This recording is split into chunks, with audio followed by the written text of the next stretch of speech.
Ambassador Lou, a year has gone since, almost a year, since October 7th, and the war is still fought in many fronts, in the north and south, from the east, from the deeper south, you name it. In the past, whenever wars erupt in the Middle East, the United States worked very hard and very quickly to call a ceasefire, to arrange the international community to push and supervise that ceasefire. That has not happened. Why? And what can change it? Well, good to be with you, Aluf. I think if you look at what the United States has been engaged in diplomatically for the past months, it has been exactly that, trying to bring together the world at the United Nations, calling for a hostage release and a ceasefire together, bringing the parties together in Doha, in Cairo, in European capitals, to try and frame an agreement. At each step of the way, the United States has driven the process to keep people engaged and talking, to force ideas into the conversation, to bridge differences, and to not give up. And that is where we are today. We are pressing as hard as we can from the president down through the entire team to reach an agreement on a ceasefire and a hostage release. The fact that it hasn't occurred is not the same as the United States not being engaged in the effort. What's different here is that with Hamas and the attack on October 7th, we were dealing with a different kind of threat, a different kind of enemy. It's not a government, it's not in direct contact with either Israel or the United States. It's negotiating through intermediaries. It's a very complicated process, and ultimately one person on the Hamas side gets to decide, and getting him to the place of making a decision, as was the case in November for a ceasefire, is going to be what it takes again. So we're going to keep pushing for all of the parties to stay engaged and to have a successful completion to the negotiation. And you feel that the Israeli government and the Prime Minister in particular are engaged? They want to reach that kind of deal, or as is often argued in Israel, they don't want the deal? I think there has been a very long process of negotiation where it has been difficult to close issues. I think it's a difficult set of concessions that have to be made in order for there to be an agreement. And I think at the moment where things stand is we don't know what Hamas is willing to accept. And we're pressing for Israel, the United States, Qatar, and Egypt to bring together as close as we can one position. In the end, to force a decision by Hamas. I think at various moments there were different degrees of military pressure and different degrees of diplomatic flexibility that could have moved things forward. The military pressure remains high. The last indications we've had from the government of Israel are that there's flexibility on the key issues, and we need to drive it to closure. Vice President Harris in the presidential election debate mentioned the ceasefire and hostage release as part of a wider process that would ultimately pave the way towards a future two-state solution or a Palestinian state.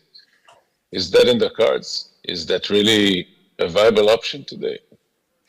Aluf, the U.S. strategy is clear. We think there needs to be a ceasefire and a hostage deal in Gaza immediately to free hostages, save lives, and enable the delivery of humanitarian assistance to proceed at a faster pace. But there's also a strategic moment. If there's a period of quiet in Gaza, we think it opens a pathway to having a negotiated agreement in the north to avoid a full-scale war. I mean, we've seen daily tit-for-tats between Israel and Hezbollah. This morning, no exception. And I think the challenge is doing it quickly enough so that it doesn't roll into a scale of conflict that I don't believe either the government of Israel or Hezbollah want. You move east to Saudi Arabia. I think Saudi Arabia is committed to having a normalization negotiation completed successfully. I think they very much want the agreements between the United States and Saudi Arabia that they're seeking. I think they understand the significance strategically of having an agreement with Israel. Mid-April, we saw what the difference is when the region is united in defense. And I think the challenge is getting that conversation across the finish line. What we've been saying for months is that the two things that are necessary to get that Saudi-Israeli normalization conversation completed are a period of quiet in Gaza and a willingness to engage in a conversation about Palestinian self-governance that does not permit the possibility of a militarized Palestinian state, that gives Israel every ability to defend itself, but that embraces the notion that ultimately the idea of a Palestinian state is one that the parties are looking to achieve. That's a big step. I know in the current political environment, the public opinion in Israel is not very positive on that. But I also don't think that it's been cast in a way to give the public the ability to make a clear-headed decision. In our view, it is an enormous defeat for Iran and Hamas if the outcome of this conflict is normalization of relations between Israel and Saudi Arabia and a Middle East where all of the moderate Arab world is allied on one side and it's just Iran and its proxies on the other. If that's seen as a victory for Israel, for the United States, for the forces that are on the other side of Iran, then I think the door could be opened. If it's seen as a victory for Hamas and Iran, why would anyone even talk about it? So I would urge people to think about it in the strategic context, not in the emotional context, and not as something that is tomorrow, but it's over the horizon after all the proper conditions are addressed. In terms of whether it's achievable, I think the United States and Saudi Arabia are far advanced in the bilateral conversation. I think that for Israel to be able to reach an agreement with Saudi Arabia requires those two conditions, and then we can drive the process, I think, rather quickly. In terms of Congress, I see a window for this to be done during the presidency of President Biden. And yes, but you have two problems here for Israelis. One is that the current Israeli government is fully committed to block any attempt towards establishing a Palestinian state.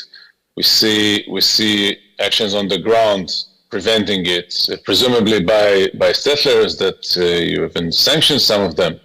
But the main focus of this government is to prevent it.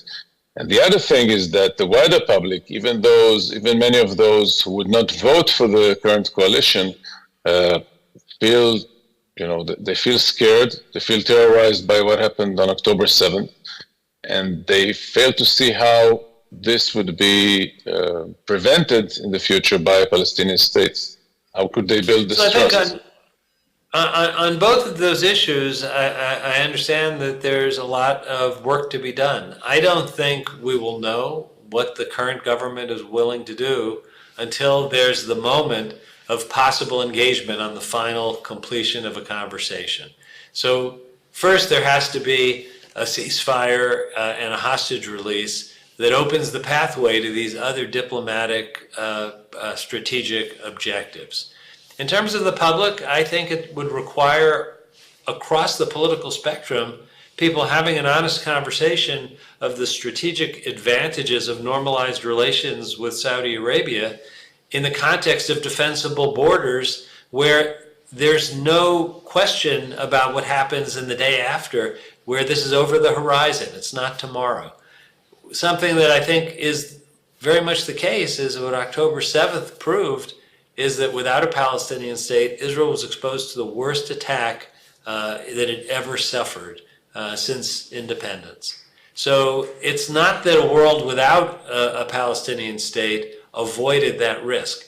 There are defensive questions, intelligence questions, questions of how do you make the country safe that exist regardless of what the political resolution is. The only pathway that leads to the kind of regional agreements that we think are very much in Israel's interest and the United States' interest and the world's interest is to be willing to have this conversation. And if it were to work, it's the only way to turn the temperature down for the long term and reduce the growth of threats in the future. So we're very committed to the idea that it's the right solution. Only the government of Israel and the people of Israel can make the decision of whether to take that step. And I hope that in these coming weeks and months, there's a moment for the conversation that I just described. How dangerous it is for Israel's security, the fact that Israel has become a partisan issue in the United States. It's part of the political debate in a way that has never happened before. So let me divide that question a bit, Aluf, because I think there's strong bipartisan support for Israel. There's upwards of 70% of the Congress that supports Israel. There's a challenge that there are fringes of both parties that are asking questions in a different way.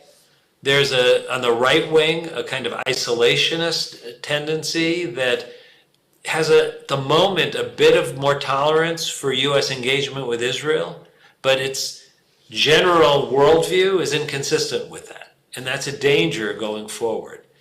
On the left wing of the Democratic Party, there are serious questions being asked about Israel's conduct and the issues that we were just talking about, the rights of Palestinians to dignity and self-governance. I think it's a mistake for any government of Israel to think that it would be a stronger relationship with the United States if there was a division on partisan lines. Right now, I don't see the reality in the United States reflecting that damage.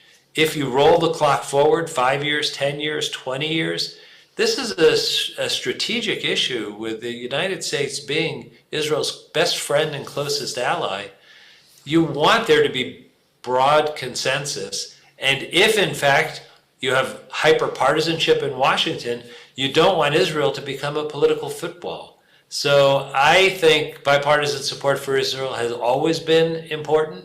It is only more important in a time of partisanship when part of each camp is asking more difficult questions.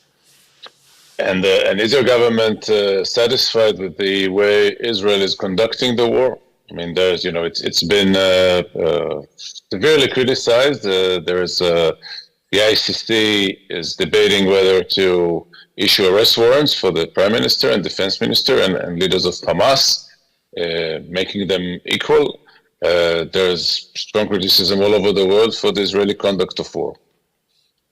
Look, the president has been clear from October 7th on that Israel has a right and a responsibility to defend its people after an attack like October 7th. There's been unwavering support for Israel's right to defend itself, and that has included not just an unprecedented supply of military support, but the president's visit here at the very beginning of the war, and our ongoing support for Israel in the international forums from the UN to the ICC. I think the questions that the United States has asked from the beginning are very much appropriate, because what the president said from the beginning of the war is Israel has a right and a responsibility to defend itself, but it needs to do so in the framework of international law and concern for human rights. And now, after almost a year, does Israel stand up to this standard? So I'm going to just continue for a moment to describe the impact of the U.S. engagement with Israel, I think if you look at the issues related to humanitarian assistance, the U.S. engagement with Israel helped to achieve an understanding that it was in Israel's strategic and moral interest to provide humanitarian assistance, even if there are some who question that. I think on the way the war is conducted, the U.S. has pressed very strongly that military operations had to the maximum extent possible, protect civilians and to use targeted approaches using intelligence and precise munitions wherever possible. We've not told Israel that Israel should not be attacking Hamas as a governing or military power. What we've said is how it approaches that has to take account of these other issues that are very important.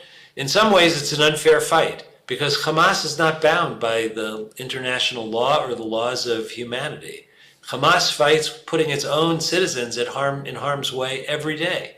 Israel is fighting with a deep concern for these issues, but the challenge of how do you fight an enemy that's embedded in a civilian population.